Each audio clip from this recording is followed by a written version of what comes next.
Beginilah kondisi jembatan Pantai Dona yang berada di Desa Salim Pinim, Kecamatan Tanoh Alas, Kabupaten Aceh Tenggara yang ambruk diterjang derasnya arus Sungai Alas. Jembatan ini merupakan penghubung antar 3 kecamatan meliputi Kecamatan Semadam, Tanoh Alas, dan Lawe Alas.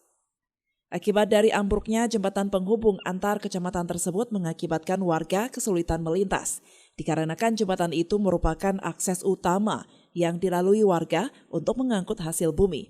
Untuk sementara, hanya dapat dilalui oleh kendaraan roda 2 saja.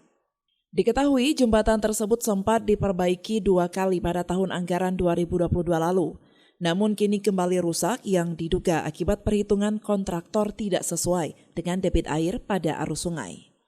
Terlihat pada tebing penahan jembatan untuk oprit yang hanya dipasang menggunakan bronjong, sehingga bronjong tidak kuat menahan derasnya arus sungai.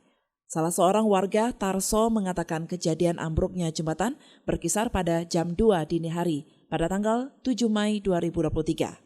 Tarso juga mengatakan sudah berkali-kali diperbaiki namun kembali roboh. Warga berharap pemerintah daerah agar segera memperbaiki jembatan tersebut. Namun hingga saat ini, dinas terkait belum ada upaya perbaikan jembatan penghubung antar kecamatan yang ambruk. Robohnya jembatan Jam 2 malam. Jam 2 malam ya. Patan air besar di atas sana daerah Mamat hujan. Jadi ini membuat ini roboh, Pak. Iya. Ini sudah berapa kali nih, Pak? Sama Wah. ini sudah bro. Udah berkali-kali nih dikerjain ini, sebelah ini bagus, sebelah sana rusak. Ini kan udah darurat udah lama, 2 kali. Pak, ini penghubung berapa kecamatan nih, Pak? Ini sini aja 2 kecamatan. Kalau dari Simpang kan 2 kecamatan, 3 lah kalau belok kanan, Lawe Alas, Kota Baru. 3 kecamatan lah. Kalau kiri 2, belok kanan 1. Pak, berarti ini terhambatnya apa ya?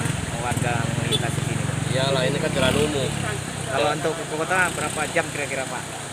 Putusnya robohnya ini, Pak. Ya memang kalau dari sini aja ini kan hubungan ke Simpang Semadam. Apa harapan Bapak kepada pemerintah daerah? Bagi masyarakat kan perlu dipercepat untuk jalan umum. Ini kan jalan pemerintah, jalan umum bukan jalan pribadi. Layaknya cepat diperbaiki lah untuk keperluan bersama. Dari Aceh Tenggara, Al Mujawadin melaporkan untuk Puja TV Aceh.